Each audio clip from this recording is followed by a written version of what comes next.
Assalamualaikum warahmatullahi wabarakatuh. Perkenalkan nama saya Ahmad Dinir Syabharyono. Di sini saya akan bahas pengerjaan soal UAS akuntansi keuangan lanjutan. Kita masuk ke soal yang pertama. Ketahui Wali dan Ustaz mempunyai koneksi lalu mereka menyetujui bahwa tren akan masuk ke partnership mereka. Tren menginvestasikan 25 cash dan bangunan untuk bisnisnya dengan nilai bukunya sebesar 100.000 dan fair value sebesar 120.000. Lalu diketahuilah hitungan book value dan fair value-nya sebagai berikut. Pertanyaan pertama adalah kita sudah menyiapkan balance sheet untuk kepemilikan Martin Oscar Johnson Partnership pada 2 Januari 2011 dengan asumsi aset nilai kembali dan nilai goodwill-nya diakui. Lalu soal yang kedua adalah mempersiapkan balance sheet juga terhadap pemilikan partnership Martin, Oscar, dan Trent pada 2 Januari 2011 dengan asumsi aset tidak dinilai ulang. Kita masuk ke jawaban nomor 1. Kita buat balance sheet-nya. Nilai cash sebesar 115.000 didapat dari nilai cash yang sebelumnya sebesar 20.000 ditambah dengan nilai aset yang disumbangkan ke partnership oleh Trust sebesar 25.000 sehingga hasilnya ada 115.000. Kalau nilai akuntansi tidak berubah, inventory juga nggak berubah sebesar 200.000 dan 100.000 masing-masing tadi. Lalu plan asetnya bertambah sebesar 120.000 yang asal mulanya dari 120.000. 120.000 ini didapat dari nilai bidding yang disumbangkan oleh Trend ke partnership ini, sehingga nilainya adalah 240.000. Lalu nilai goodwill ini kita hitung dulu. Bagaimana kita menghitungnya? Kita hitung dulu total nilai bersifat yang baru. Trend membayar 215.000 untuk sepertiga kepemilikan, maka total nilai ekuitasnya adalah 215.000 dikali 3 ya, yaitu dengan totalnya 645.000. Lalu kita hitung goodwill-nya. Modal yang diharapkan tadi kita sudah hitung 645.000. Lalu kita kurangi dengan modal trade sebesar 215.000, dikurangi lagi dengan aset yang dimiliki oleh Martin dan Oscar pada fair value yaitu sebesar 390.000. Jadi kita hitung nilai goodwill-nya 645.000 dikurangi 215.000 dikurangi dengan 340.000 jadinya 40.000. Itu adalah nilai goodwill-nya. Lalu kita masuk ke nilai equity-nya. Nilai equity-nya akan variable tidak berubah. Lalu di Martin Capital ini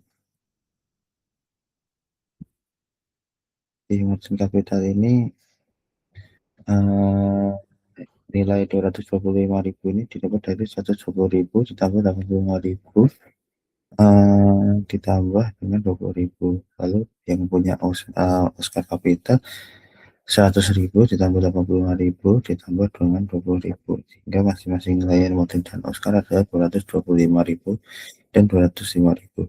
Trend Capital sudah kita hitung tadi sebesar 215.000. Lalu kita dapat nilai equity-nya adalah sebesar 215.000.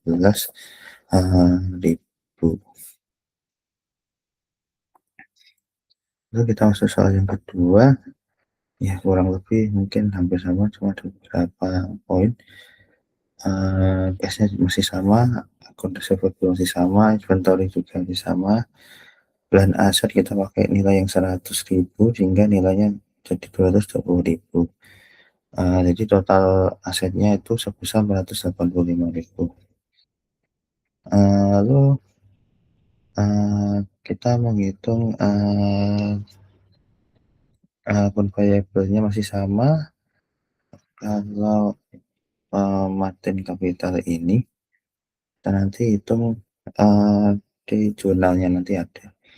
Jadi nanti, eee, jadi nilai margin capital ini 120.000 ditambah dengan 35.000. 35.000 ini dari bonus sebesar 70.000 dibagi 2 antara Motin dan Oscar. Dia punya Oscar nanti juga sama, jadi 100.000 ditambah 35.000 hasil dari 70.000 dibagi 2 atas bagian bonus dividennya tadi. Lalu total kapital sebesar 145.000. Di total equity-nya sebesar 485.000 juga. Di tren kapital ini sudah ditampilkan perhitungannya di bawahnya ya. Lalu kita buat jurnalnya. Jurnalnya adalah akibat dari tren masuk ini jadinya cash sebesar 85.000 dan building sebesar 110.000 di debit, dengan tren kapital sebesar 145.000, modal kapital sebesar 35.000 dan Oscar kapital 35.000 di bagian debit. Ya, ini merupakan pembahasan dari soal nomor 1.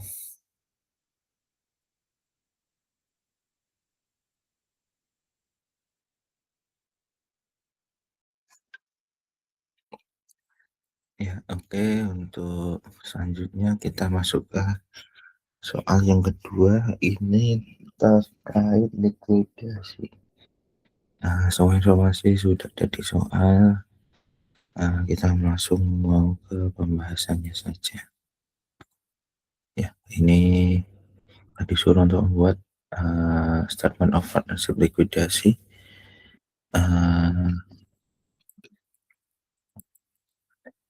Kita mulai dari posisi keuangan per 30 Juni 2011. Itu aset persekutuan itu hanya memiliki kas sebesar 200.000. Ya. Lalu ada hutang 400.000 dan posisi modalnya itu 40.000 dan pendik 10.000 itu bersatu positif artinya kredit, sedangkan JIT 170.000 dan DON 80.000 bersatu negatif atau defisit atau debit. Ya, kita masuk ke analisis yang pertama, itu investasi karena kas hanya tersisa 200.000 sedangkan utangnya sebesar 400.000, menyetor tambahan kas sebesar 200.000 ke persekutuan. Jadi kita masukkan saja ke kas dan capital. Itu jadinya kita hitung-hitung totalnya adalah jadi segini, 400 cash sebesar 400.000 dan capital sebenarnya 240.000. Untuk angka yang lainnya masih sama ya seperti sebelumnya. Lalu selanjutnya adalah transaksi pelunasan. Kas menjadi 400.000 yang kemudian digunakan seluruhnya untuk membayar akun payable sehingga saldo kas terakhir menjadi 0. Ya, bisa dilihat ya. Saldo kasnya 0 dan akun payable juga 0. Untuk kapital dari pemilik masih sama seperti jelas sebelumnya. Selanjutnya adalah penagihan defisit sekutu atau partner contribution. Sesuai perjanjian, sekutu yang modalnya negatif wajib menyetor uang secara pribadi sesuai kemampuan aset pribadinya. CIT memiliki defisit 170.000 namun hanya mampu menyetor 100.000 sehingga defisitnya adalah 70.000. Lalu Don memiliki defisit 80.000 dan menyetor penuh sebesar 80.000, sehingga saldo modal Don sebesar 0. Lalu total kas baru. Persekutuan kini memegang kas sebesar 180.000 hasil dari 100.000 dan 80.000 itu dari setoran masing-masing Jack dan tadi, sehingga kasnya dari semula 0 menjadi 180.000. Jadi adalah alokasi kerugian akibat insolvent atau titik krusial.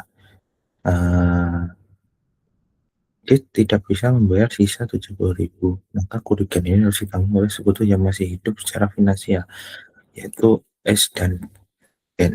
Karena apa? Karena Don saldonya sudah 0, jadi ini ditanggungkan ke kedua partnernya yang masih aktif, sehingga rasio pembagiannya itu sesuai dengan pemilikannya, yaitu 50% dan 20%. Jadi beban S itu 50/70 dikali 70%, itu dikali 70.000, sehingga hasilnya 50.000, dan beban Ben itu 20/70 dikali 70.000, sehingga nilainya 20.000. Nanti masing-masing dimasukkan sehingga angkanya berubah dari S capital menjadi 180.000 dan Ben capital sebesar 10.000 itu di kredit ya. Lalu kita masuk ke tahap penyelesaian akhir dan penutupan buku. Modal awal Ben 10.000 dikurangi dengan defisit 20.000 membuat modal Ben menjadi defisit 10.000 kan tadi. Terus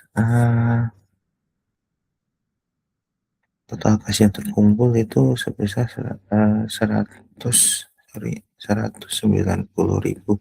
Itu hasil dari Ben menyetor 10.000 karena ia masih memiliki aset pribadi meskipun liabilitas pribadinya tinggi.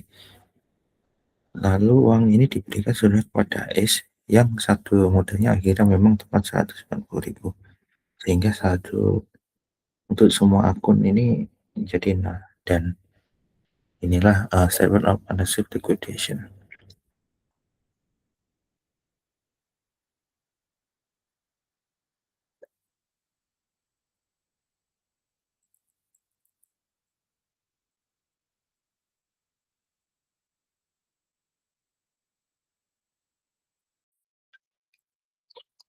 Ya, kita masuk ke soal yang ketiga teman-teman ya. Soal ketiga ini ada 2 soal.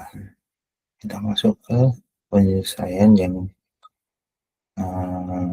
soal yang pertama, yaitu tentang prepare a segmental disclosure worksheet for the company. Fokus utama kita di sini adalah mengalokasikan joint produksi cost sebesar 45.000 secara adil ke tiap divisi berdasarkan total sales penjualan eksternal per antar segmen. Oke, kita hitung dulu alokasinya sehingga didapat alokasinya untuk divisi A 11.000, divisi B 6.500, divisi C 17.200, dan divisi D sebesar 3.600. Lalu yang kedua kita susun segmental disclosure worksheet-nya. Gambar ini menunjukkan pendapatan, biaya yang dapat ditelusuri atau traceable, dan biaya bersama untuk mendapatkan laba operasional masing-masing segmen.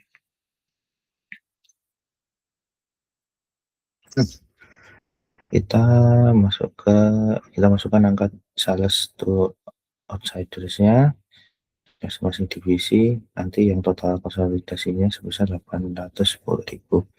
Lalu kita masukkan nilai intersegmen sales yang dari keterangan soal sebesar masing-masing divisi A, C, dan D. Lalu kita dapat total revenue-nya adalah sebesar untuk divisi A 340.000, divisi B sebesar 130.000, dan divisi C 358.000. Untuk divisi D 72.000.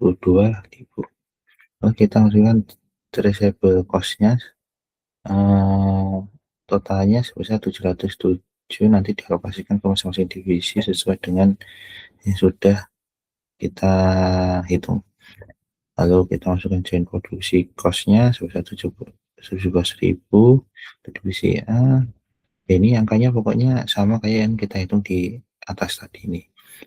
Lalu kita dapatkan angka segmen profit atau loss-nya untuk masing-masing divisi. Untuk divisi A sebesar 78.000, divisi B itu 33.500, dan divisi C sebesar 50.100. Untuk divisi D mengalami kerugian sebesar 13.500. Lalu teman-teman kita masuk ke soal yang kedua. Soal yang kedua ini menekankan bahwa dalam menentukan segmen yang wajib dilaporkan, kita menggunakan 3 uji ambang batas 10%. Suatu segmen dikatakan wajib lapor jika memenuhi salah satu kriteria. Yang pertama ada revenue test. Nah, kita hitung dulu total revenue seluruh segmennya ada 900.000 dan kita kalikan dengan ambang batas 10%. Kita dapat angka 90. Lalu kita hitunglah pemasukan ke masing-masing divisi. Didapatkan bahwa divisi D tidak reportable. Lalu kita uji profit loss test. Kita cari dulu total labanya.